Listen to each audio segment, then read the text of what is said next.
لله رب العالمين والصلاة والسلام على رسوله محمد خاتم النبيين وإمام المتقين وقائد الغر المحجلين وعلى آله وأصحابه أجمعين أما بعد.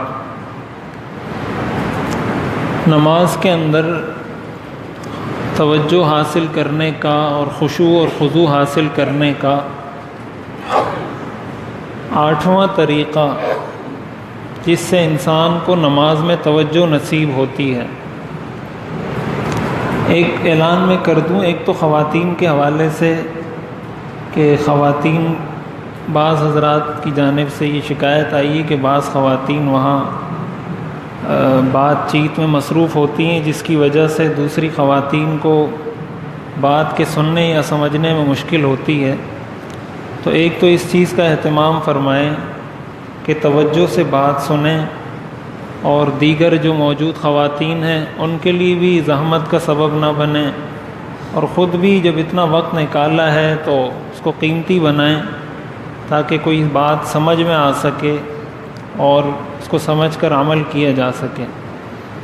دوسری بات یہ ہے کہ خواتین کی جانب سے اگر کوئی سوال ہو، چاہے وہ نماز سے متعلق ہو یا نماز سے متعلق نہ ہو، کسی بھی قسم کا سوال کرنا چاہیں تو وہ پرچی پر لکھ کر سوال بھیج سکتی ہیں.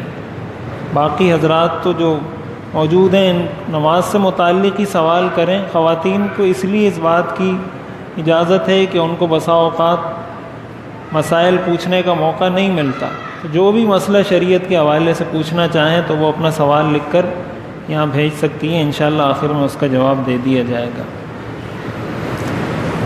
تو خشوع اور خضوع حاصل کرنے کا 8واں طریقہ یہ ہے،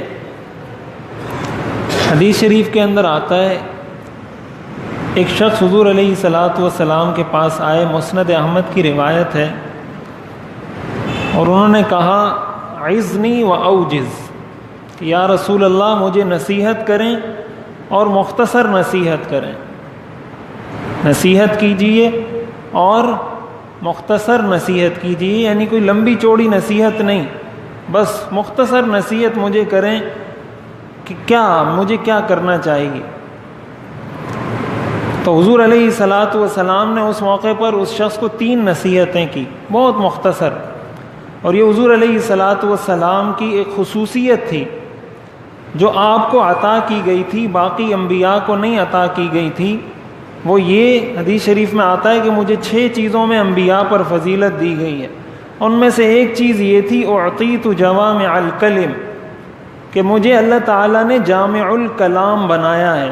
جامع الکلام بنانے کا مطلب یہ ہے کہ میں مختصر جملے میں بہت بڑی بات کر دیتا ہوں. یہ اللہ تعالیٰ نے جو 6 فضیلتیں مجھے دوسرے انبیاء پر دی ہیں، ان میں سے ایک فضیلت اللہ نے مجھے یہ دی ہے کہ میرے مختصر جملے میں بہت زیادہ مفہوم اور بہت بڑی بات ہوتی ہے. تو یہ حضور علیہ الصلاۃ والسلام کا معجزہ تھا، آپ کی خاص صفت تھی. تو اس موقع پر بھی اس شخص نے آ کے یہ کہا کہ مجھے نصیحت کریں اور مختصر نصیحت کریں. تو آپ نے 3 نصیحتیں کی. ان میں سے جو پہلی نصیحت ہے اس کا تعلق ہمارے اسی طریقے سے ہے. حضور علیہ الصلاۃ والسلام نے ارشاد فرمایا اذا قمت فی صلاتک فصل صلاۃ مودع، کہ جب نماز کے لیے کھڑے ہو تو یہ تصور کرو کہ یہ میری زندگی کی آخری نماز ہے.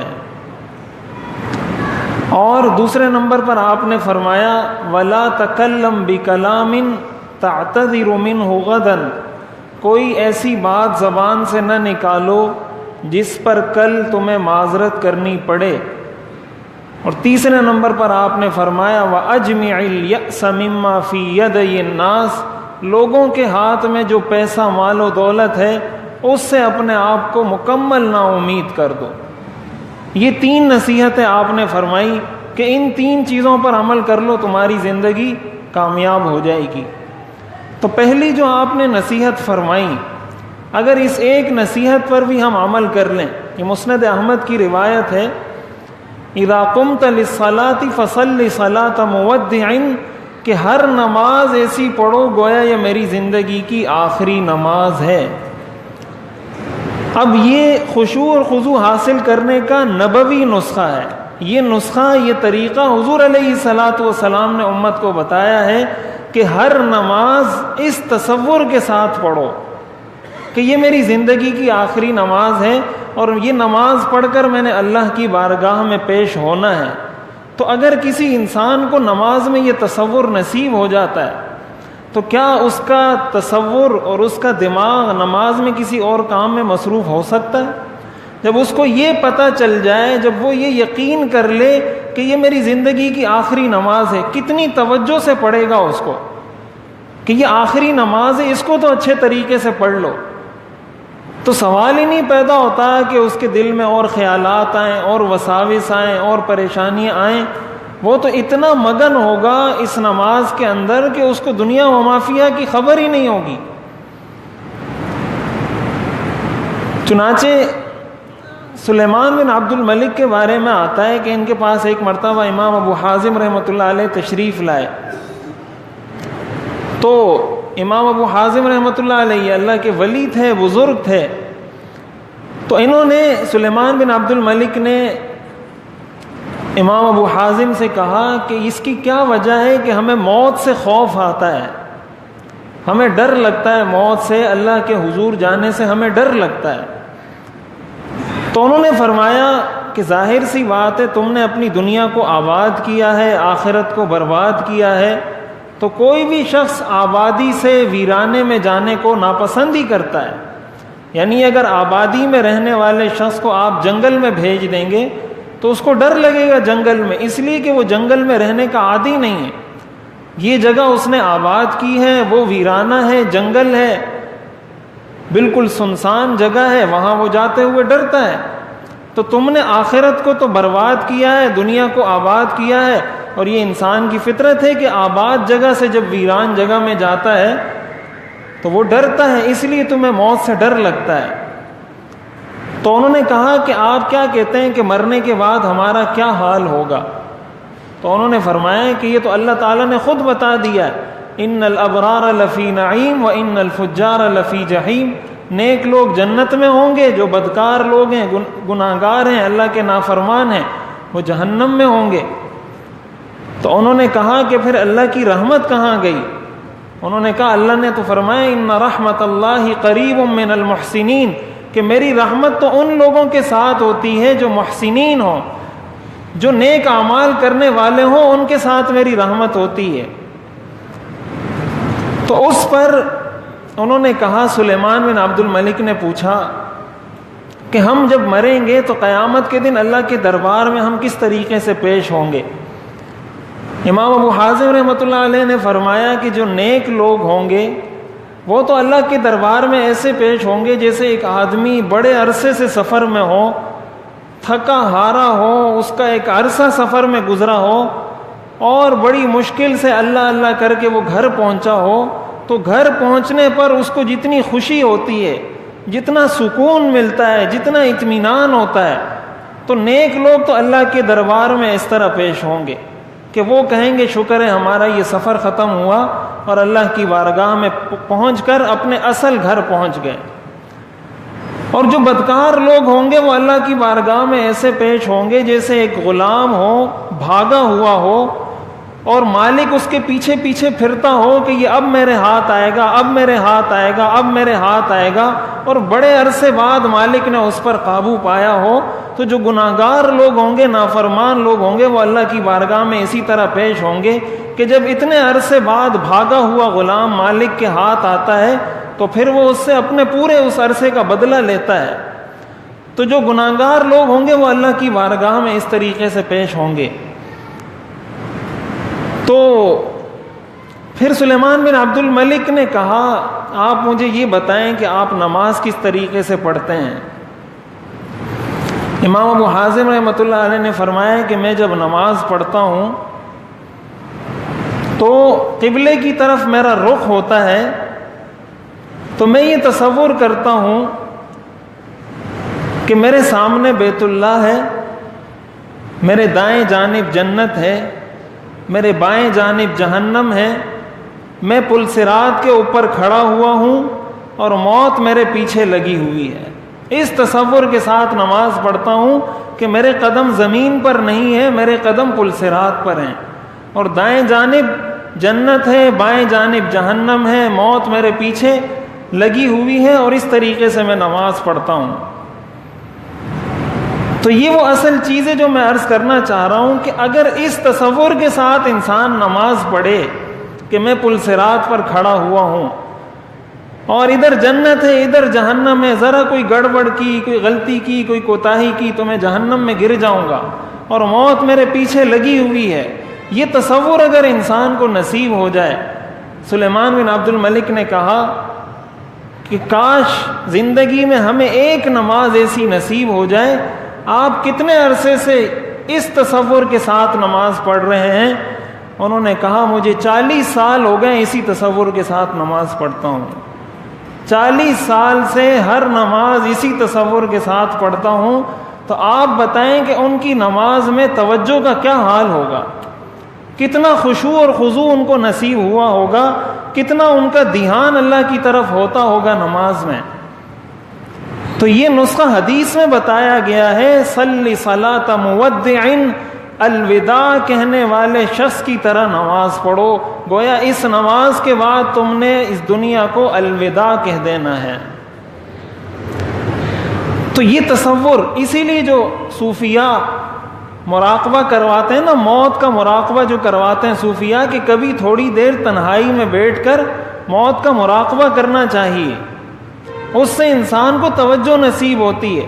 موت کے مراقبے کا مطلب یہ ہے کہ انسان تنہائی میں تھوڑی دیر بیٹھے اور یہ تصور کرے کہ میں مر چکا ہوں، میرے رشتہ داروں نے آ کر مجھے قبر میں اتار دیا، وہ جا چکے ہیں، میں اکیلا قبر میں پڑا ہوا ہوں، اب میرا حساب کتاب ہو رہا ہے، میں نے اللہ کو جواب دینا ہے۔ 10 منٹ ذرا تنہائی میں موت کا مراقبہ کر کے اپنے آپ کو یہ محسوس کرے کہ میں قبرستان میں اکیلا تنہا پڑا ہوا ہوں اور میرا حساب و کتاب شروع ہو رہا ہے، میں نے اللہ کو جواب دینا ہے۔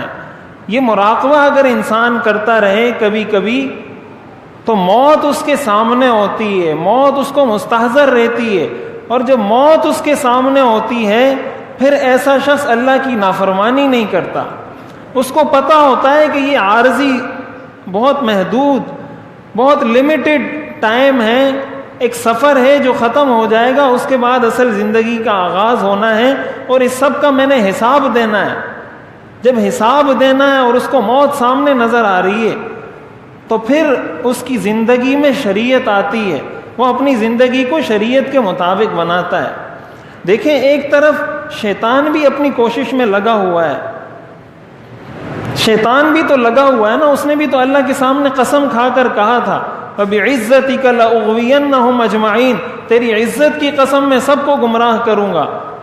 تو شیطان اپنی طاقت استعمال کر رہا ہے، وہ اپنی کوششوں میں لگا ہوا ہے، اپنی توانائیاں صرف کر رہا ہے، جو کچھ اس سے بن پڑتا ہے وہ کر رہا ہے۔ دوسری طرف ہمیں اسلام نے اس سے مقابلے کا طریقہ بھی بتایا ہے، یہ اس سے مقابلے کے طریقے ہیں کہ شیطان سے اس طریقے سے مقابلہ کرنا ہے۔ شیطان آپ کے دل میں وساوس ڈالتا ہے، خیالات ڈالتا ہے، نماز میں پریشان کرتا ہے، نماز میں توجہ نصیب نہیں ہوتی، یہ اس کا حل حضور علیہ الصلوۃ والسلام نے بتا دیا کہ وہ اپنی کوشش کر رہا ہے، ہم اپنی کوشش کر رہے ہیں، دیکھیں آپ کس کی بات پہ عمل کرتے ہیں، کس کی بات پہ عمل نہیں کرتے۔ تو یہ نماز میں خشوع اور خضوع حاصل کرنے کا بہت بنیادی طریقہ ہے جو حدیث شریف میں بتایا گیا ہے۔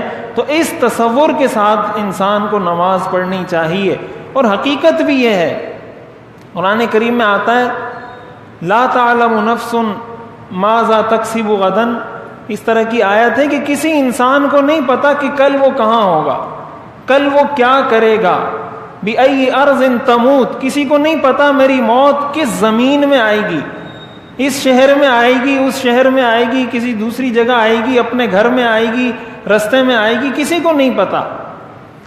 تو جب کسی انسان کو نہیں پتا کہ میں نے کب مرنا ہے، آج بھی مر سکتا ہوں، کل بھی مر سکتا ہوں، سال بعد بھی مر سکتا ہوں، مہینے بعد، کوئی پتہ نہیں، کسی کے پاس گارنٹی نہیں ہے۔ اللہ تعالیٰ نے یہ علم اپنے پاس رکھا ہے کہ انسان نے کب مرنا ہے اور کہاں مرنا ہے، یہ اللہ کو پتہ ہے۔ تو جب حقیقت میں ہمیں پتہ بھی نہیں ہے تو پھر انسان اپنی نماز کیوں اس طریقے سے نہ بنائے کہ بھائی یہ میری زندگی کی آخری نماز ہے، اس لیے کہ اگلی نماز ہم میں سے کیا ابھی ہم بیٹھے ہوئے ہیں، کیا ہم میں سے کسی کو اس بات کا یقین ہے کہ میں عشاء کی نماز پڑھ سکوں گا؟ کوئی اس بات کی گارنٹی دے سکتا ہے لکھ کر کہ میں عشاء کی نماز پڑھوں گا؟ میرا چیلنج ہے، میں آپ کو لکھ کے دیتا ہوں، کوئی ہے ایسا شخص؟ جب نہیں ہے، اور حقیقت ایسا ہے، حقیقت یہی ہے کہ کسی کو نہیں پتا، جب نہیں پتا یہی حقیقت حضور علیہ الصلاۃ والسلام نے سمجھائی ہے کہ جب نہیں پتا تو پھر اپنی ہر نماز کو زندگی کی آخری نماز بنا لو۔ اس کو جب ہم اپنی آخری نماز تصور کریں گے، ہمیں نماز میں خشوع اور خضوع اور توجہ نصیب ہو جائے گی۔ اس کے ساتھ ساتھ سجدے سے متعلق کل بات چل رہی تھی، تو سجدے سے اٹھ کر جو بیٹھتے ہیں، جیسے میں نے عرض کیا تھا، اس کو جلسہ کہا جاتا ہے۔ سجدے سے انسان جب اٹھ کر بیٹھتا ہے، اس کے اندر وہ دعا، میں نے کل جو پرنٹ دیا تھا اس میں وہ دعا لکھی ہوئی ہے، 2 دعائیں لکھی ہیں، ان میں سے کوئی بھی ایک دعا پڑھی جا سکتی ہے، دونوں دعائیں حدیث سے ثابت ہیں۔ کوئی ایک دعا 2 سجدوں کے درمیان پڑھنی چاہیے، اس کا اہتمام کرنا چاہیے۔ ایک مسئلہ یہ یاد رکھنا چاہیے کہ جب کوئی شخص امام نماز پڑھا رہا ہو اور کوئی آتا ہے تو عموماً یہ دیکھا گیا ہے کہ امام سجدے میں ہے تو لوگ پیچھے کھڑے ہو کر انتظار کرتے رہتے ہیں کہ امام جب کھڑا ہوگا تب میں اللہ اکبر کہہ کر امام کے ساتھ شامل ہو جاؤں گا۔ یہ طریقہ غلط ہے، خلاف سنت ہے، علماء نے لکھا ہے گناہ ہے۔ حدیث شریف کے اندر آتا ہے، ابو داؤد شریف کی روایت ہے، حضرت ابو ہریرہ رضی اللہ تعالیٰ عنہ سے روایت ہے، حضور علیہ الصلاۃ والسلام نے فرمایا اذا جئتم الى الصلاة ونحن سجود فاسجدوا ولا تعدوها شيئا ومن ادرك الركعة فقد ادرك الصلاة، کہ جب تم آؤ نماز میں اور ہم سجدے میں ہوں تو تم سجدے میں ہمارے ساتھ شامل ہو جاؤ، لیکن اس کو رکعت شمار نہ کرو، ہاں جس کو رکوع مل جائے اس کو رکعت مل گئی۔ یہ ابو داؤد شریف کی روایت ہے کہ جب ہم سجدے میں ہیں تو تم بھی سجدے میں شامل ہو جاؤ۔ کیوں؟ اس لیے کہ زندگی میں ایک سجدے کا اگر اضافہ ہو جائے تو کیا یہ کوئی بری بات ہے؟ اگر ایک نیکی کا اضافہ ہو جائے، آپ کو موقع مل گیا ہے، آپ بالکل تیار کھڑے ہیں، کوئی کام آپ کا ہے نہیں، تو اس نیکی کو ضائع انسان کیوں ہونے دے؟ کیا پتہ یہ ایک ہی نیکی قیامت کے دن ہماری بخشش کا ذریعہ بن جائے، ایک ہی نیکی کا فرق ہو اور یہ ایک نیکی ذریعہ بن جائے نجات کا، کہ بھائی ایک نیکی مل جائے تو اس کا یہ پلڑا بھاری ہو جائے گا، ایک نیکی نہیں ہوگی تو نہیں ہوگا۔ تو اسی نیت سے انسان شامل ہو جائے۔ اور جب حدیث میں حکم دے دیا گیا ہے اور طریقہ اس کا یہ ہے کہ جس حال میں بھی ہے امام سجدے میں ہے، رکوع میں ہے، قعدے میں ہے، اس کا طریقہ یہ ہے کہ پہلے آپ تکبیر تحریمہ کہیں جو فرض ہے، اللہ اکبر کہا، اور اس کے بعد دوسری تکبیر کہہ کر اگر امام رکوع میں ہے تو رکوع میں چلے جائیں، اگر امام سجدے میں ہے تو سجدے میں چلے جائیں، قعدے میں ہے تو قعدے میں شریک ہو جائیں، جس رکن میں امام ہے اس کے ساتھ اس رکن میں شریک ہو جائیں۔ ایک مرتبہ بھی اگر کوئی اللہ اکبر کہہ دیتا ہے اور امام کے ساتھ شریک ہو جاتا ہے تب بھی ٹھیک ہے، لیکن یہ شرط ہے کہ اللہ اکبر کھڑے ہونے کی حالت میں کہنا ہے۔ یہ میں نے شروع میں عرض کر دیا تھا کہ تکبیر تحریمہ قیام کی حالت میں کہنا یہ فرض ہے۔ اگر کوئی رکوع میں جاتے جاتے اللہ اکبر کہہ کر شریک ہو جائے گا، اس کا تکبیر تحریمہ ادا نہیں ہوگا۔ جب ادا نہیں ہوگا تو اس کی نماز شروع ہی نہیں ہوئی، جب شروع نہیں ہوئی تو ادا کیسے ہوگی؟ تو اس لیے اللہ اکبر کھڑے ہو کر تسلی سے کہا، اس کے بعد بہتر تو یہ ہے کہ دوسرا تکبیر انتقال کہہ کر اس جگہ منتقل ہو جائے، لیکن اگر بغیر تکبیر کے بھی، بغیر دوسری تکبیر کے بھی کوئی منتقل ہو جاتا ہے تو ہو سکتا ہے۔ تو اس چیز کا بھی اہتمام کرنا چاہیے کہ امام جس پوزیشن میں ہو، جس حال میں ہو، اس کے ساتھ اسی حال میں شریک ہوا جائے۔ دوسرے نمبر پر سجدے سے متعلق ایک مسئلہ یہ ہے کہ اگر کوئی شخص کسی نرم گدے پر یا کسی ایسی چیز پر سجدہ کرتا ہے جو نرم ہے، تو اس کے لیے فقہاء نے یہ اصول لکھا ہے کہ اگر وہ گدا یا وہ نرم چیز اتنی نرم ہے کہ وہ آپ کے سر کے بوجھ کو برداشت کر لیتی ہے تو اس صورت میں تو اس پر سجدہ کرنا ٹھیک ہے، لیکن اگر وہ اتنا نرم ہے کہ وہ دبتا ہی چلا جا رہا ہے، آپ نے سر رکھا وہ دبتا ہی جا رہا ہے، وہ آپ کے سر کے بوجھ کو برداشت کر کے رک نہیں رہا، یعنی بہت زیادہ نرم ہے، تو ایسی چیز پر سجدہ کرنے سے سجدہ نہیں ہوگا۔ ہاں اگر اتنی وہ چیز نرم ہے کہ آپ نے سر رکھا تو وہ رک گیا ایک جگہ، اور آپ کے سر نے بھی قرار پکڑ لیا، اس نے بھی قرار پکڑ لیا، تو اس طریقے سے کوئی گدا یا کوئی نرم چیز ہے اس پر سجدہ کیا جا سکتا ہے۔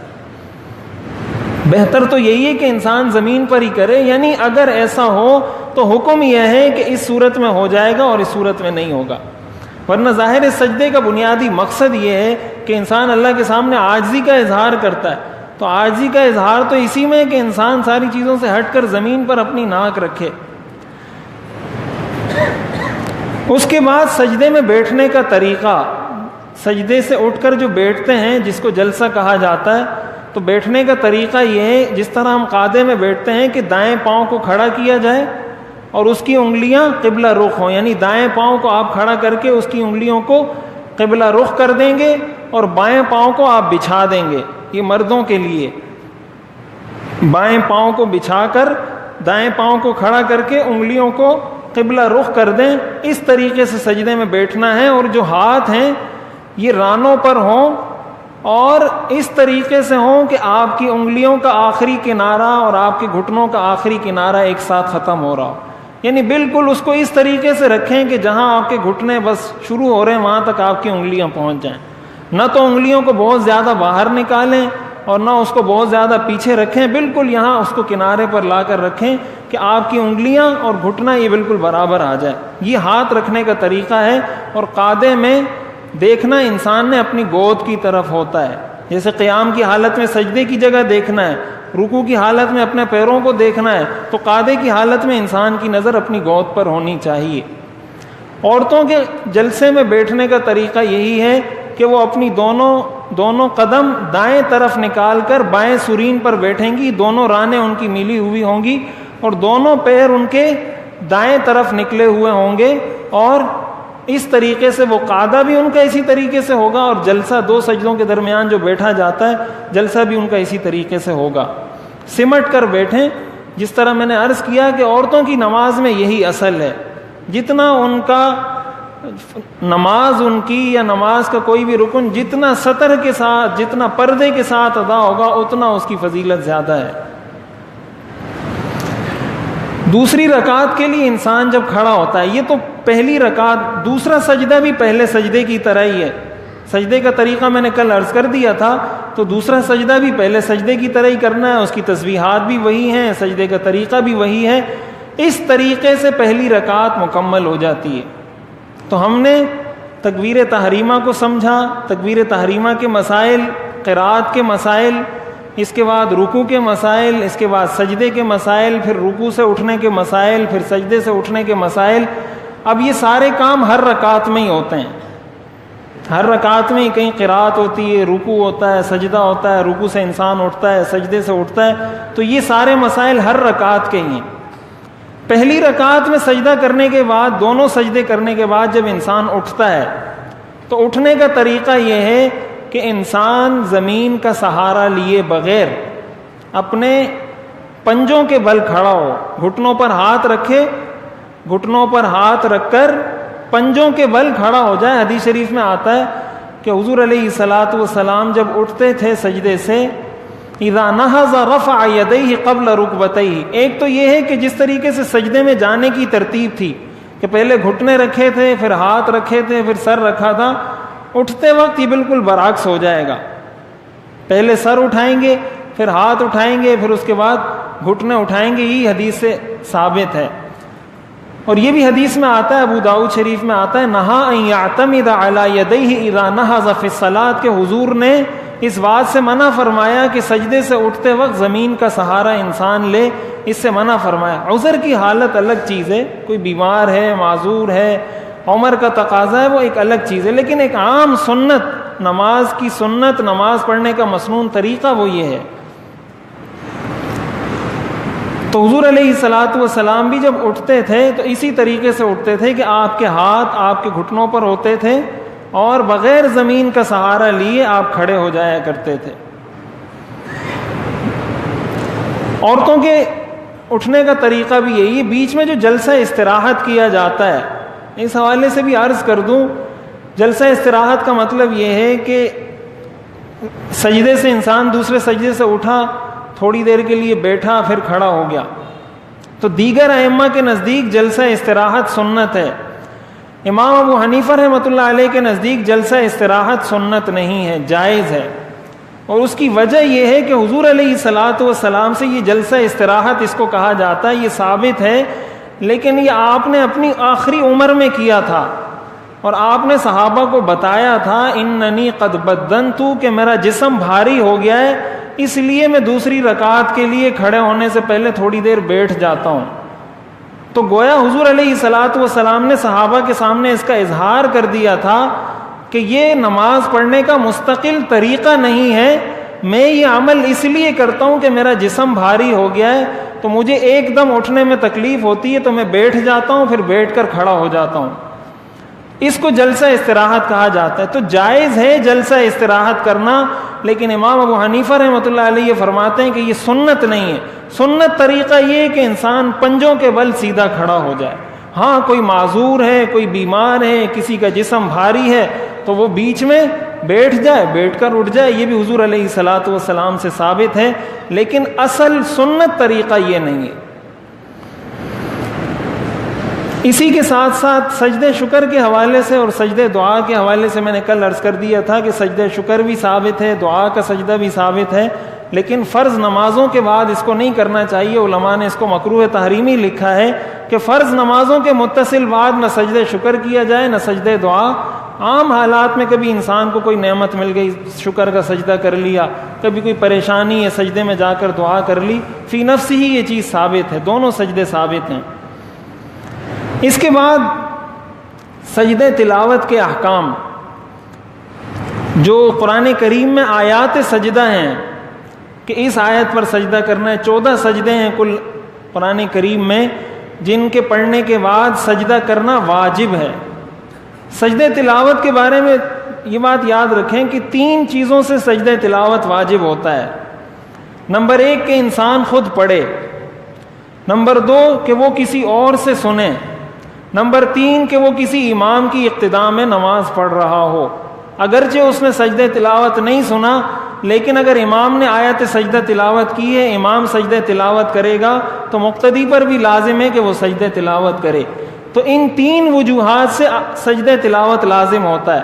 نمبر 1 انسان خود پڑھ لے، نمبر 2 کسی اور سے سنے، نمبر 3 امام کے پیچھے اقتداء کر رہا ہو، سنے یا نہ سنے، امام کی اقتداء میں سجدہ تلاوت کرنا یہ واجب ہے.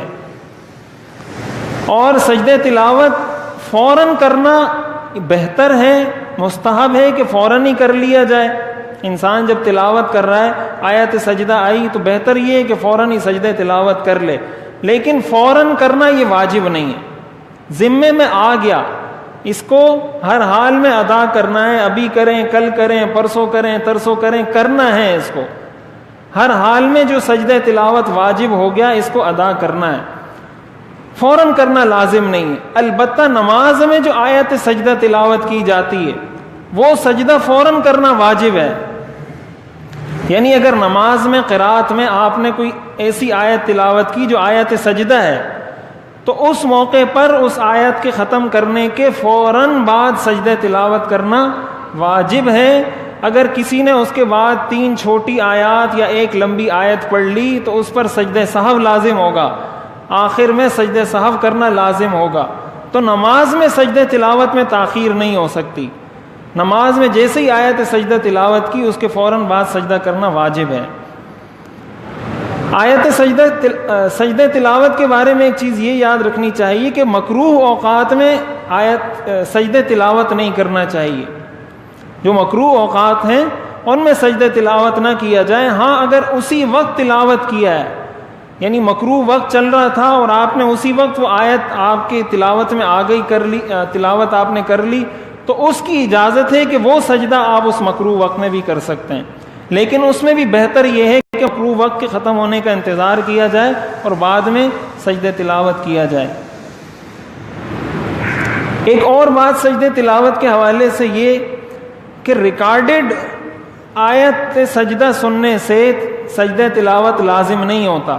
یعنی آپ کوئی آڈیو سن رہے ہیں یا ویڈیو سن رہے ہیں, کوئی قاری صاحب تلاوت کر رہے ہیں اور بیچ میں آیت سجدہ آ گئی, تو آیت سجدہ جب بیچ میں آئی اور اس نے وہ تلاوت کی, اس کے سننے سے آپ پر سجدہ تلاوت واجب نہیں ہوگا. اس لیے کہ سجدہ تلاوت اس شخص کی قراءت کو سننے سے لازم ہوتا ہے جو خود کسی درجے میں سمجھدار ہو, مکلف ہو. تو جو ریکارڈڈ ہے, ظاہر ہے وہ ٹیپ ہے یا موبائل ہے یا کوئی بھی چیز ہے, وہ خود کوئی سمجھدار, کوئی مکلف کوئی چیز نہیں ہے. ہاں اگر اسی ٹیپ میں یا اسی موبائل میں لائیو آپ سن رہے ہیں کہ لائیو آپ نے آڈیو سنی یا لائیو آپ نے ویڈیو سنا اور اس میں کسی نے آیت سجدہ تلاوت کی, تو اس موقع پر سجدہ تلاوت لازم ہو جائے گا. اس لیے کہ یہ آیت سجدہ اس موبائل نے آپ کو نہیں سنائی, یہ آپ نے براہ راست سنی ہے. تو ریکارڈڈ آیت سجدہ سننے سے سجدہ تلاوت لازم نہیں ہوتا, لیکن لائیو اگر سنا ہے, وہ آڈیو کی شکل میں ہو, ویڈیو کی شکل میں ہو, اس صورت میں سجدہ تلاوت لازم ہو جائے گا. سجدہ تلاوت کا طریقہ یہ ہے کہ انسان تکبیر کہتے ہوئے سجدے میں جائے اور سجدے کی جو تسبیحات ہیں سبحان ربی الاعلیٰ 3 دفعہ کہہ کر سجدے سے اٹھ جائے. سجدہ تلاوت کے لیے بھی وضو کا ہونا واجب ہے, بغیر وضو کے سجدہ تلاوت نہیں کیا جا سکتا. اور بہتر یہ ہے کہ انسان کھڑے ہو کر پھر سجدہ تلاوت کرے, لیکن اگر کوئی شخص بیٹھ کر بھی سجدے میں چلا جاتا ہے سجدہ تلاوت اس سے بھی ادا ہو جائے گا, لیکن افضل اور بہتر طریقہ یہ ہے کہ کھڑے ہو کر سجدے میں جائے. خواتین کے حوالے سے ایک مسئلہ اس میں یہ ہے کہ اگر کسی خاتون نے حالت حیض و نفاس کے اندر آیت سجدہ پڑھی یا سنی, وہ اگر اپنے مخصوص ایام میں ہے اور ان مخصوص ایام میں اس نے آیت سجدہ سن لی یا غلطی سے آیت سجدہ تلاوت کر لی, ان دونوں صورتوں میں عورت پر سجدہ تلاوت واجب نہیں ہوگا. ہاں اگر عورت نے اس حالت میں آیت تلاوت کی اور کسی اور نے سنی ہے تو اس پر واجب ہو جائے گا, لیکن خود اس عورت نے اگر اس حالت میں تلاوت کی ہے اس پر سجدہ تلاوت لازم نہیں ہوگا. تو یہ سجدہ تلاوت کے چند بنیادی احکام ہیں. سجدہ تلاوت کے اندر ایک بات یہ بھی یاد رکھنی چاہیے کہ اگر ایک ہی مجلس میں انسان ایک آیت بار بار دہرائے تو ایک ہی سجدہ لازم ہوتا ہے.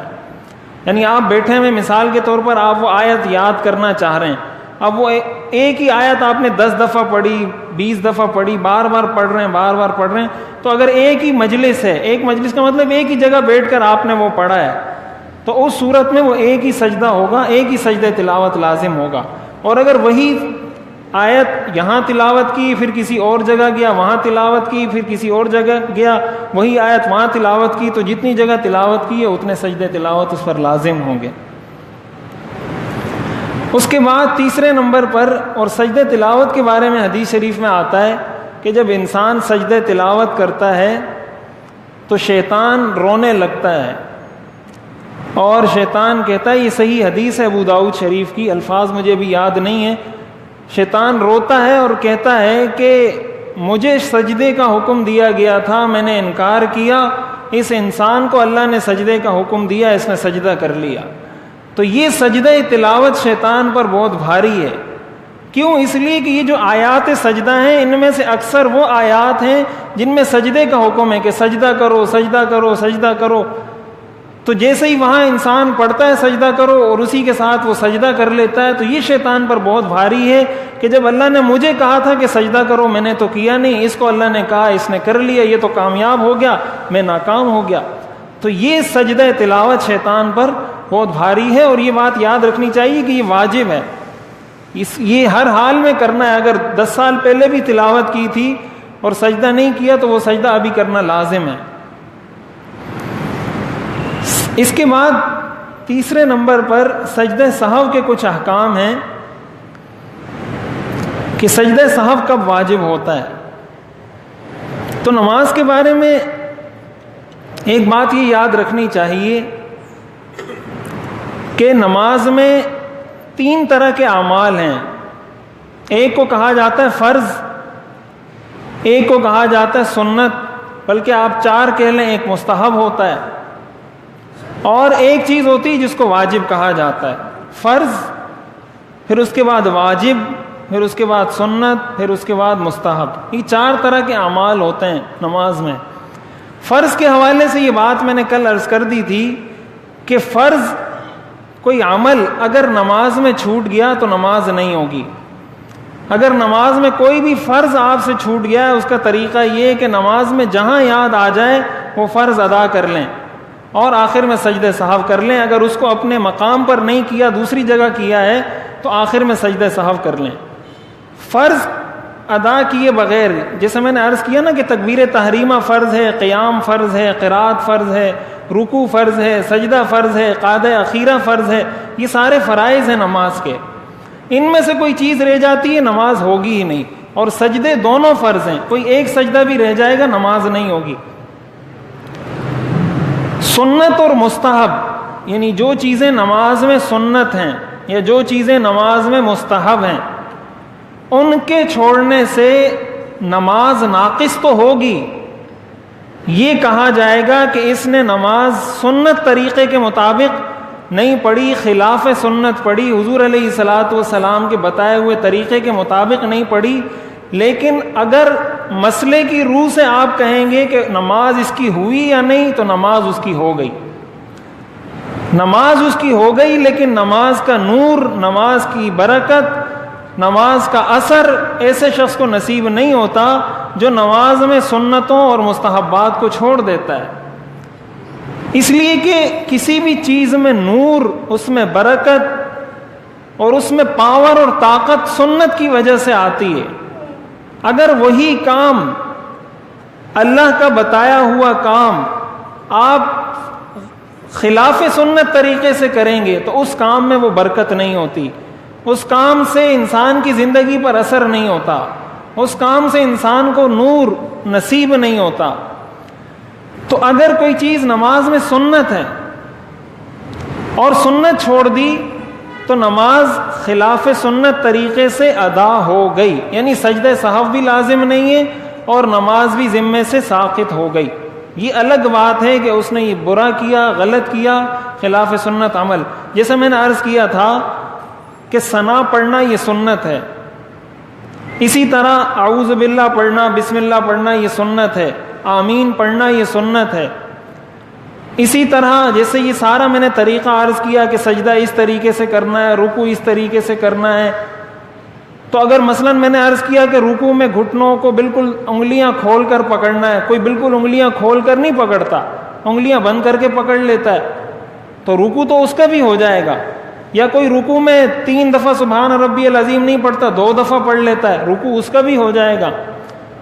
یا جس طریقے سے طریقہ بتایا گیا کہ نماز میں بیٹھنے کا طریقہ یہ ہے، کوئی اس طریقے سے نہیں بیٹھتا، کسی دوسرے طریقے سے بیٹھ جاتا ہے، دونوں پاؤں بچھا دیتا ہے، کسی اور طریقے سے بیٹھ جاتا ہے، یہ سارے کام نماز میں سنت ہیں۔ اگر کوئی سنت چھوٹ جاتی ہے نماز پہ اثر نہیں پڑے گا۔ اور یہ اصل وہ ایک بات یہاں میں عرض کروں، اس کی وجہ سے ہمارے ہاں فتنہ اور فساد برپا کیا جاتا ہے، اختلافات کہہ لیں، فرقہ واریت کہہ لیں۔ مثال کے طور پر رفع یدین کا مسئلہ ہے کہ رکوع میں جاتے ہوئے رفع یدین کرنا ہے، سجدے میں جاتے ہوئے رفع یدین کرنا ہے، آمین زور سے کہنا ہے یا آمین آہستہ کہنا ہے، یہ ساری چیزیں سنت سے تعلق رکھتی ہیں۔ اور امام ابو حنیفہ رحمۃ اللہ علیہ کا مسلک یہ ہے، ناجائز وہ بھی اس کو نہیں کہتے کہ رفع یدین ناجائز ہے، وہ یہ کہتے ہیں کہ اصل سنت طریقہ یہ ہے، حضور علیہ الصلاۃ والسلام نے آخری عمر کے اندر رفع یدین ترک کر دیا تھا، شروع میں آپ کرتے تھے آہستہ آہستہ، نماز میں پہلے بات چیت کی بھی اجازت تھی، آگے پیچھے دیکھنے کی بھی اجازت تھی، نماز آہستہ آہستہ حرکت سے سکون کی طرف آئی ہے، باتوں کی ممانعت ہوئی، آگے پیچھے چلنے کی ممانعت ہوئی، ادھر ادھر دیکھنے کی ممانعت ہوئی، اسی طرح ہاتھ اٹھانے کی ممانعت ہوئی، بس سکون کے ساتھ کھڑے رہیں۔ لیکن وہ یہ نہیں کہتے کہ یہ ناجائز ہے، ناجائز اس لیے نہیں کہتے کہ یہ سنت سے ثابت ہے۔ امام شافعی رحمۃ اللہ علیہ فرماتے ہیں کہ رفع یدین کریں گے، ان کے نزدیک سنت یہ ہے، وہ کہتے ہیں نہیں اصل سنت یہ ہے، تو یہ سنت ہے۔ لیکن اب اس کو اگر کوئی کفر اور اسلام کا مسئلہ بنا دیتا ہے اور ہدایت یافتہ اور گمراہی کا مسئلہ بنا دیتا ہے کہ یہ ہدایت یافتہ یہ گمراہ ہے. یہ کتنی خطرناک بات ہے. حدیث شریف میں تو بتایا گیا کہ میری امت کا اختلاف رحمت ہے، یعنی امت کے علماء کا اختلاف رحمت ہے. رحمت ہونے کا مطلب یہ ہے کہ انسان کو بہت زیادہ گنجائش مل جاتی ہے کہ ایک چیز کے بارے میں اگر کوئی یہ کہہ دیتا ہے کہ کسی امام نے یہ کہہ دیا کہ یہ کام جائز ہے، دوسرے امام نے کہا کہ ناجائز ہے، تو اگر وہ کر بھی لیتا ہے تو اتنا مسئلہ نہیں ہوگا، اس لیے کہ کسی ایک امام نے تو اس قول کو اختیار کیا ہے. لیکن ہمارے ہاں اسی رحمت کو زحمت بنا دیا ہے، اسی رحمت کو کہ بھائی آمین زور سے نہیں کہا یہ گمراہ ہے، آمین آہستہ کہا یہ گمراہ ہے، آمین زور سے کہہ دیا یہ گمراہ ہے. اس چیز کو فتنے کا سبب بنانا اور اس کی وجہ سے لڑائیاں کرنا. اب امام مالک رحمۃ اللہ علیہ کا مسلک یہ کہ انسان جب تکبیر تحریمہ کہے وہ کہتے ہیں ہاتھ باندھے گا ہی نہیں. ان کا مسلک یہ کہ سیدھا کھڑا رہے گا. اب یہ ان کا مسلک ہے، انہوں نے بھی حدیث سے استدلال کیا ہے کہ حدیث شریف میں آتا ہے کہ حضور علیہ الصلوۃ والسلام نے اس طریقے سے نماز پڑھی. وہ کہتے ہیں یہ طریقہ افضل ہے، ہم کہتے ہیں نہیں ہاتھ باندھنا افضل ہے. تو اب اگر کوئی ہاتھ چھوڑ کر نماز پڑھے گا اس کو ہم کیا کہہ دیں گے؟ یہ کافر ہو گیا، یہ فاسق ہو گیا، گمراہ ہو گیا. تو یہ کم علمی کا یا تنگ نظری کا، انسان کا ذہن جب تنگ ہوتا ہے، محدود ہوتا ہے، یا اس کو قرآن اور حدیث کا صحیح علم نہیں ہوتا، تو وہ ان چیزوں کو اتنا ہوا بناتا ہے، اتنا اس سے مسائل کھڑے کرتا ہے. کسی نے تیز آواز میں آمین کہی، اس کی بھی نماز ہو گئی. کسی نے آہستہ کہی، اس کی بھی ہو گئی. کسی نے نہیں کہی، اس کی بھی ہو گئی. کسی نے رفع یدین کیا، اس کی بھی ہو گئی. کسی نے رفع یدین نہیں کیا، اس کی بھی ہو گئی. تو جب آمین سرے سے کوئی کہے ہی نہیں، اس کی ہو جاتی ہے، تو پھر تیز اور آہستہ کہنے میں کون سا اتنا بڑا اختلاف ہے؟ اختلاف صرف افضل اور غیر افضل کا ہے. امام ابو حنیفہ رحمۃ اللہ علیہ یہ فرماتے ہیں کہ افضل طریقہ یہ ہے کہ آہستہ کہیں، اس لیے کہ آمین دعا ہے، اور دعا کے بارے میں قرآن میں آتا ہے ادعوا ربکم تضرعا وخفیہ، کہ دعا جب اللہ سے مانگو تو خفیہ طریقے سے مانگو. آمین بھی دعا ہے، اس لیے اس کو آہستہ آواز میں کہو. دیگر کچھ ائمہ کہتے ہیں نہیں، آمین حضور علیہ الصلوۃ والسلام نے بعض اوقات جہرن بھی پڑھی ہے، اس لیے جہرن پڑھیں. امام ابو حنیفہ رحمۃ اللہ علیہ اس کا یہ جواب دیتے ہیں کہ حضور علیہ الصلوۃ والسلام نے جو جہرن پڑھی تھی وہ صحابہ کو سکھانے کے لیے پڑھی تھی کہ اس کے بعد آمین بھی کہی جاتی ہے. لیکن اب چونکہ وہ مسئلہ سب کو معلوم ہو گیا، لہٰذا اب جہرن کہنا لازم نہیں. تو خلاصہ کلام یہ ہے کہ ہر امام کے اپنے دلائل ہیں. کسی نے دلائل کی بنیاد پہ ایک چیز کو ترجیح دی، کسی نے دوسری چیز کو. تو اس چیز کو اتنا مسئلہ نہیں بنانا چاہیے. تو عرض میں یہ کر رہا تھا کہ اگر کوئی کام سنت ہے نماز میں اور وہ سنت نماز میں چھوڑ دیا جائے تو نماز ناقص تو ہوگی لیکن ذمے سے ساقط ہو جائے گی. تیسرے نمبر کی چیز ہوتی ہے نماز میں جس کو واجب کہا جاتا ہے. واجب کے چھوڑنے سے سجدہ سہو لازم ہوتا ہے.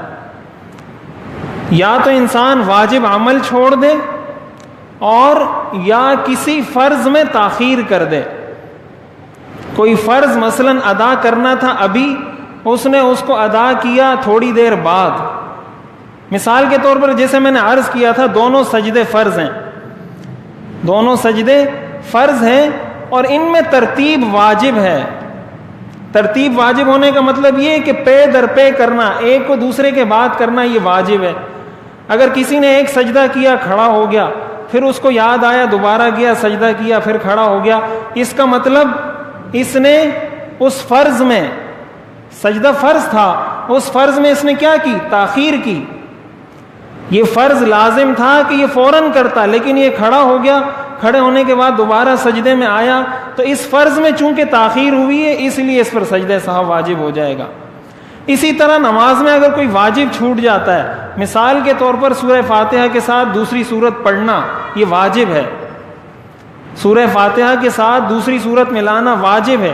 کوئی شخص اگر نماز میں سورہ فاتحہ کے ساتھ دوسری سورت نہیں ملا سکا اور سجدے میں چلا گیا، اگر وہ رکوع میں ہے، ایسی صورت میں لازم ہے کہ کھڑا ہو کر سورت پڑھ لے اور پھر رکوع میں جائے اور آخر میں سجدہ سہو کرے.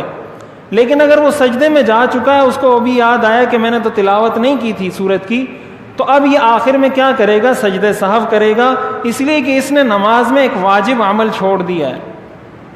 تو واجب کے ترک سے یا کسی فرض کو دیر سے تاخیر سے ادا کرنے پر سجدہ سہو واجب ہوتا ہے.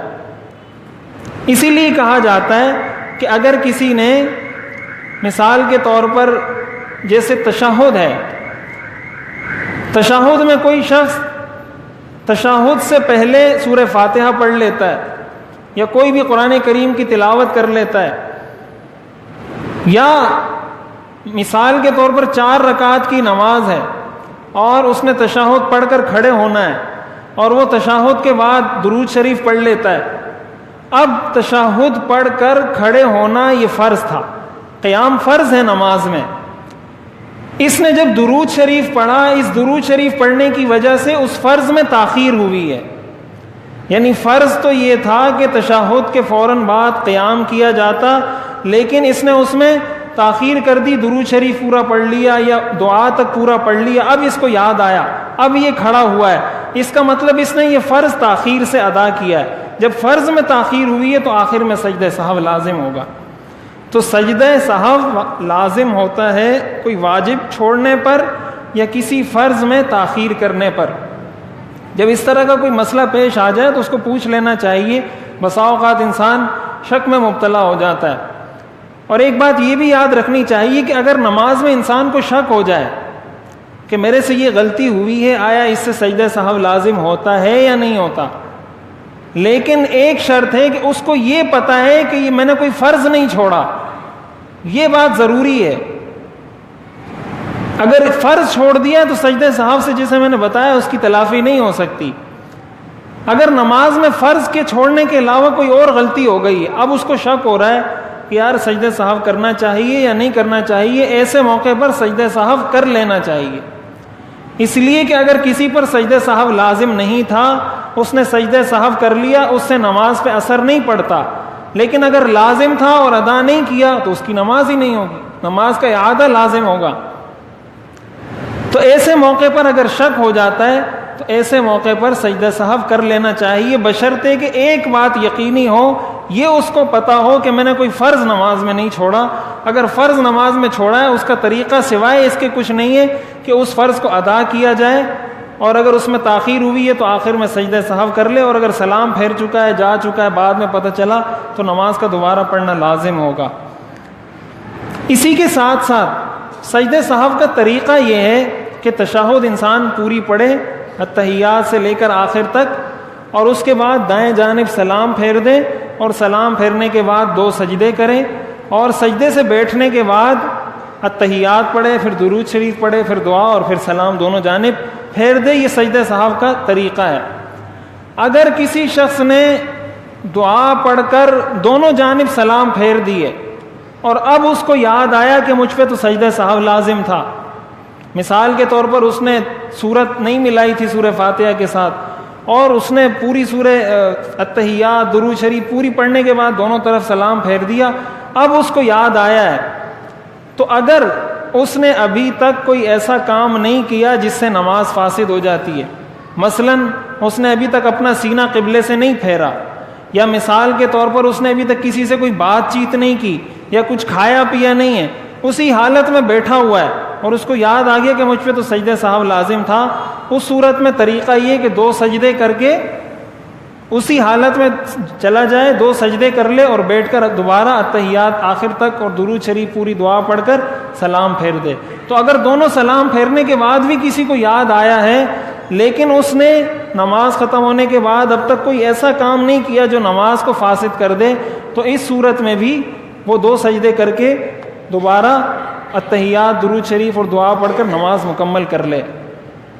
اسی طرح اگر کوئی 4 رکعت نماز پڑھ رہا تھا اور 3 رکعت پر اس نے سلام پھیر دیا، دونوں جانب سلام پھیر دیا، اور دونوں جانب سلام پھیرنے کے بعد اس کو یاد آیا کہ میں نے تو 4تھی رکعت پڑھی ہی نہیں، تو اس کا طریقہ یہ ہے کہ تکبیر کہہ کر کھڑا ہو جائے اسی حالت میں اور 4تھی رکعت مکمل کرے اور آخر میں سجدہ سہو کر لے. اس طریقے سے بھی اس کی نماز مکمل ہو جائے گی. لیکن اس میں بھی وہی شرط ہے کہ سلام پھیرنے کے بعد اس نے کوئی ایسا کام نہ کیا ہو جس سے نماز فاسد ہو جاتی ہے. تو یہ سجدہ سہو کے چند بنیادی احکام ہیں جس کو ذہن میں رکھنا چاہیے. اور باقی اگر کوئی ایسا مسئلہ پیش آ جاتا ہے جس کا علم نہ ہو تو اس کو موقع پر پوچھ لینا چاہیے. ہمارے لوگوں کے ایک مسئلہ یہ ہے کہ وہ جھجکتے ہیں مسائل پوچھنے میں, مسئلہ پوچھتے نہیں ہیں. واللہ عالم کیوں نہیں پوچھتے, کہ کیا جھجک ہے؟ کہ حدیث شریف میں آتا ہے انما شفاء العی السؤال, کہ بیمار کی شفا تو سوال کرنے میں ہے. یعنی اگر کوئی شخص بیمار کا مطلب یہ ہے کہ کسی کو جہالت ہے, جہالت کی بیماری ہے, اور وہ اپنی اس بیماری کو دور کرنا چاہتا ہے, اس کا حل یہ ہے کہ جا کے بیٹھے کسی سے پوچھے. جب تک آپ نہیں پوچھیں گے, اب مجھے تو نہیں پتا نا کہ آپ سے ظہر کی نماز میں کیا غلطی ہوئی ہے, یا آپ سے فجر کی نماز میں کیا غلطی ہوئی ہے, یا کل عصر میں جو آپ نماز پڑھ رہے تھے تو آپ سے یہ غلطی ہو گئی تھی. میرے پاس تو کوئی ایسا کوئی سسٹم نہیں ہے, یا امام صاحب کے پاس, یا کسی مفتی صاحب کے پاس, یا کسی مولوی صاحب کے پاس ایسا تو کوئی سسٹم ہمارے پاس نہیں ہے کہ ہمیں پتہ چل جائے کہ اس سے یہ غلطی ہوئی تھی تو ہم خود آ کے بتا دیں. پتہ اسی وقت چلے گا, آپ جائیں گے پوچھیں گے بھائی یہ ہم سے یہ غلطی ہوئی تھی, نماز ہوئی نہیں ہوئی, کیا حکم ہے کیا حکم نہیں ہے, تو جواب آتا ہوگا تو جواب بتا دیا جائے گا کہ بھائی اس کا یہ جواب ہے. لیکن پوچھنا ضرور چاہیے. اور پوچھنے میں بھی ایک چیز یہ یاد رکھنی چاہیے کہ بعض لوگ پوچھتے ہی نہیں ہیں, اور بعض لوگ جب پوچھتے ہیں تو اوٹ پٹانگ سوالات کرنا شروع کر دیتے ہیں. وہ ایک آتا ہے نا کہ کسی استاد نے, کوئی شاگرد تھا وہ بیٹھا ہوا تھا تو وہ سوال ہی نہیں کرتا تھا, تو استاد نے کہا آپ سوال نہیں کرتے, کبھی سوال تو کیا کرو. تو اس نے کہا چلو ٹھیک ہے سوال کروں گا. تو اس نے بتایا کہ مغرب کا وقت شروع ہوتا ہے جب سورج غروب ہو جائے تو مغرب کا وقت شروع ہو جاتا ہے. تو اس نے سوال کیا اگر سورج غروب نہ ہو تو پھر؟ تو اس نے کہا آپ سوال نہیں کیا کرو, آپ جو خاموش بیٹھے تھے اسی طرح آپ اچھے تھے. تو سوال کبھی انسان کو خود پتہ چل جاتا ہے. اس کا معیار یہ ہے کہ آیا اس سوال کا آپ کی پریکٹیکل لائف سے, عملی زندگی سے کوئی تعلق ہے یا نہیں. آپ سے قبر میں اس کے بارے میں پوچھا جائے گا یا نہیں, آپ سے قیامت کے دن اس کا حساب ہوگا یا نہیں. اگر نہیں ہونا, اور اس طرح کے فضول سوالات جس سے انسان خود بھی الجھے اور زیادہ پریشان ہو, اس کا مسئلہ, اس کی گتھی سلجھے نہیں تو اور پریشان ہوگا. تو ایسے سوالات میں, اسی لیے حدیث شریف میں آتا ہے کہ تقدیر کے بارے میں بحث مباحثے سے حضور علیہ الصلاۃ والسلام نے منع فرمایا. ایک مرتبہ حضور علیہ الصلاۃ والسلام تشریف لائے تو صحابہ تقدیر کے بارے میں بحث مباحثہ کر رہے تھے. تو حدیث شریف میں آتا ہے کہ آپ اتنے غصے ہوئے, اتنا آپ کا چہرہ سرخ ہو گیا گویا آپ کے چہرے پر کسی نے انار کو نچوڑ دیا ہو, اتنا لال ہو گیا آپ کا چہرہ مبارک غصے کی وجہ سے. اور پھر آپ نے فرمایا کہ کیا اس مقصد کے لیے میں تمہارے اندر بھیجا گیا ہوں کہ تم ان چیزوں پر بحث مباحثہ کرو. تو اب ان چیزوں سے منع کیا گیا اس لیے کہ اس کا آپ کی عملی زندگی سے تعلق نہیں ہے. بس آپ کو بتا دیا گیا بھائی یہ عقیدہ رکھنا ہے, حدیث میں, قرآن میں صحیح حدیث ہر چیز سے ثابت ہے, اسلام کا بنیادی عقیدہ ہے. تو سوال انسان کو کرنا چاہیے, اور یہ اس کو خود پتہ ہوتا ہے کہ آیا اس کا میری عملی زندگی سے تعلق ہے یا ویسے ہی میں سوال کر رہا ہوں. تو جو اس طرح کے سوالات ہیں ان سے احتراز کرنا چاہیے, جو کام کا سوال ہو وہ کر لینا چاہیے, تاکہ انسان کے علم میں اضافہ ہوگا اور اس کے وہ مسائل حل ہوتے چلے جائیں گے. اللہ تعالیٰ عمل کرنے کی توفیق عطا فرمائے.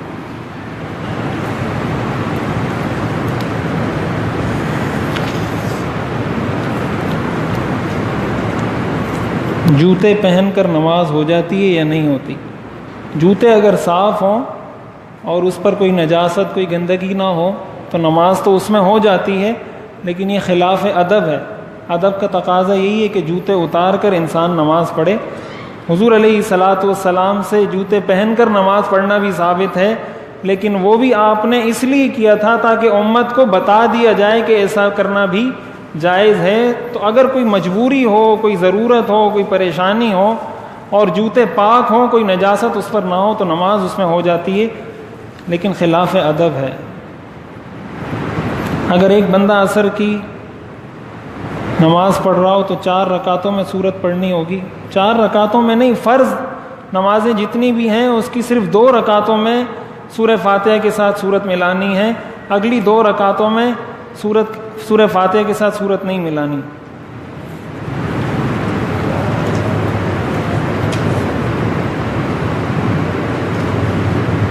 سجدہ صاحب کن حالات میں واجب ہے؟ یہ تو میں نے عرض کر دیا ہے.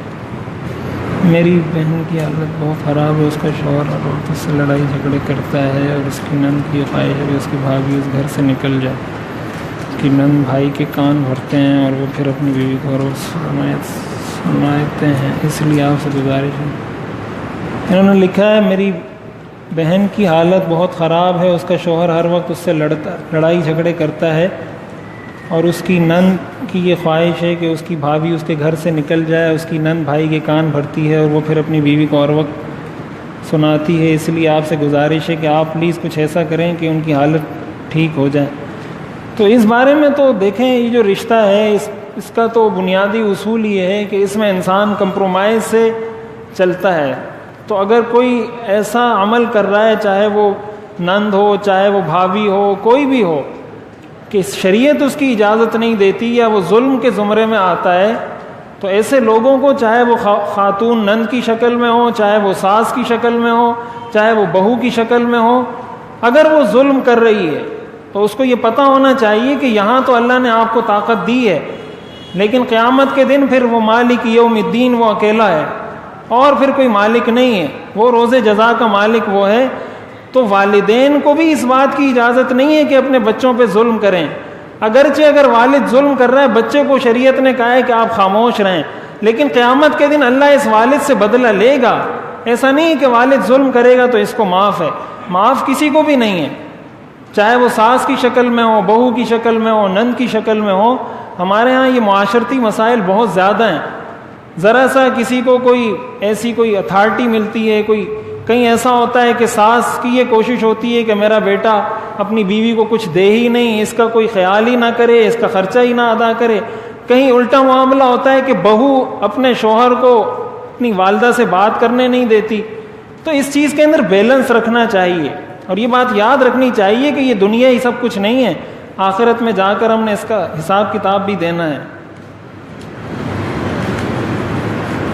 ایک میسیج آیا کہ حضرت علی رضی اللہ عنہ کا فرمان ہے کہ 6 وجوہات کی بنا پر رزق میں تنگی ہوتی ہے: اندھیرے میں کھانا کھانا، دامن اور آستین سے منہ صاف کرنا، جلتی ہوئی ماچس کی تیلی کو پھونک مارنا۔ اس زمانے میں تو ماچس تھی نہیں، تو جلتی ہوئی ماچس کی تیلی کو پھونک مارنا یہ حضرت علی نے کیسے فرما دی؟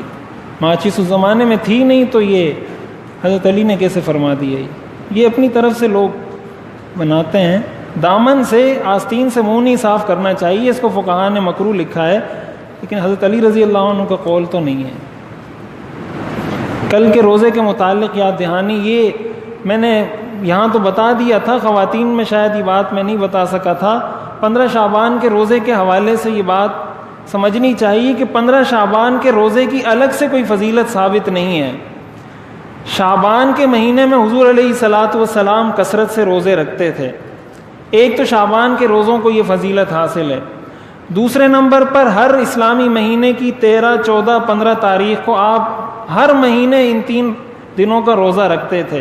تو اگر اس نیت سے کوئی روزہ رکھتا ہے کہ ایک تو یہ شعبان کے روزے ہیں، دوسرے نمبر پر یہ ایام 20 کے 3 دنوں میں سے ایک دن ہے، اس لیے میں روزہ رکھتا ہوں یا روزہ رکھتی ہوں، تو تب تو ٹھیک ہے، یہ 2 فضیلتیں اس کو حاصل ہو جائیں گی۔ لیکن اس نیت سے کہ اس دن کے روزے کی الگ سے کوئی خاص فضیلت ہے، تو ایک ضعیف حدیث میں اس دن کے روزے کا حکم ہے، لیکن وہ اس درجے ضعیف ہے، محدثین نے کہا ہے کہ اس سے استدلال نہیں کیا جا سکتا، لہٰذا اس دن کے روزے کی الگ سے کوئی فضیلت نہیں ہے۔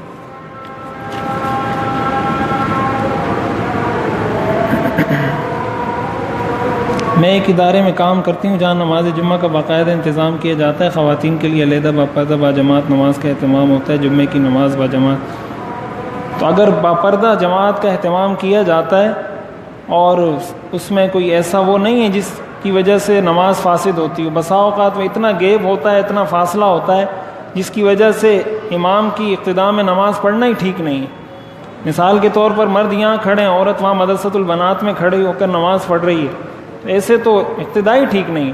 ہاں اگر ایسا کوئی مسئلہ نہیں ہے اور باپردہ انتظام ہے تو جمعے کی نماز پڑھ سکتے ہیں۔ کیا سجدہ شکر بغیر وضو کے ہو جاتا ہے؟ نہیں، سجدہ شکر کے لیے بھی وضو کرنا ضروری ہے۔ نماز ختم ہونے کے فوراً بعد سجدہ کر کے دعا نہیں مانگنی چاہیے، فقہاء نے اس کو مکروہ تحریمی لکھا ہے۔ اس طریقے کے کام کرنے سے پھر بدعات پیدا ہوتی ہیں، آپ کریں گے، دوسرا کرے گا، تیسرا کرے گا، نئی رسم شروع ہو جائے گی، سارے نماز کے بعد پھر سجدے کرنے شروع کر دیں گے، یہ مکروہ تحریمی ہے۔ اگر کسی کو نماز عشاء میں وطر کی رکعت میں دعائے قنوت نہ آتی ہو یا بھول جائے تو اس کا کیا حکم ہے؟ اگر بھول جائے، کچھ بھی نہ پڑھا، آخر میں سجدے سہو کر لے۔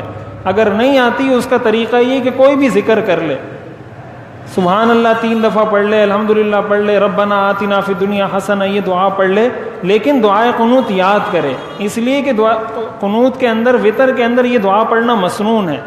کوئی بھی دعا پڑھنا واجب ہے اور یہ دعا پڑھنا مسنون ہے، تو اس کو یاد کرنا چاہیے۔ یاد کرنا کوئی مشکل تو نہیں ہے اس کا۔ فجر کے بعد نہ سونے سے اگر کسی کی طبیعت خراب ہو اور پورے دن اس کے سر میں درد ہو تو ایسے شخص کے لیے کیا حکم ہے؟ کیونکہ آپ نے تو فجر کے بعد سونے سے منع فرمایا، حضور علیہ الصلوۃ والسلام نے منع فرمایا، اور اس کا تعلق انسان کی عادت سے ہوتا ہے۔ انسان اپنے آپ کو جیسی عادت بنا لے بن جاتی ہے۔ کچھ دن کی تکلیف ہوگی، ہفتے کی، 2 ہفتے کی، مہینے کی، خود سیٹ ہو جائے گا، تو عادت نہیں بنانی چاہیے۔ کبھی مجبوری ہو، رات کو انسان دیر سے سو جائے تو الگ بات ہے۔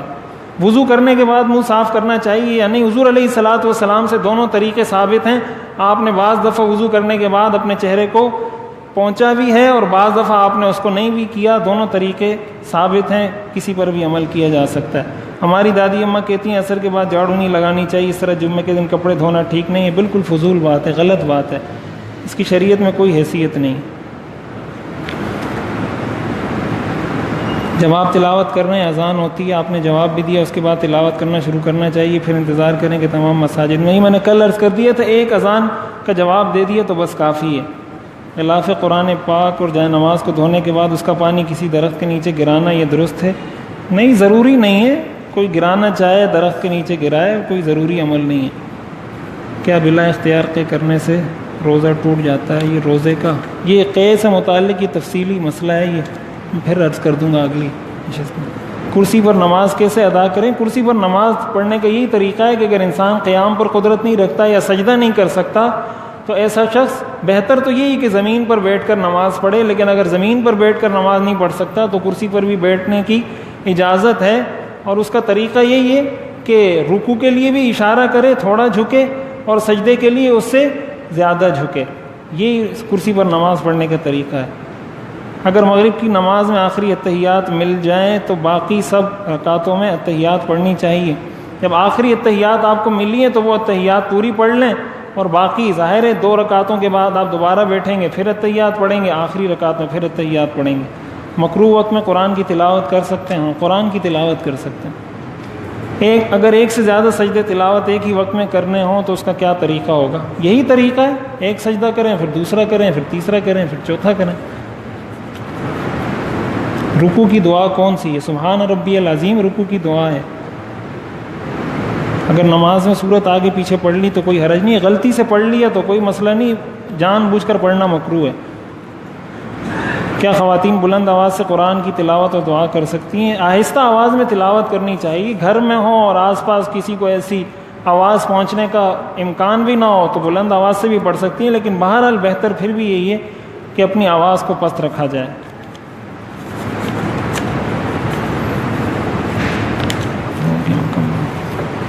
الحمد للہ رب العالمین، والصلاة والسلام علی رسولہ محمد وآلہ واصحابہ اجمعین۔ ربنا آتنا فی الدنیا حسنہ وفی الآخرۃ حسنہ وقنا عذاب النار، وصلی اللہ تعالی علی خیر خلقہ محمد وآلہ واصحابہ اجمعین، آمین برحمتک۔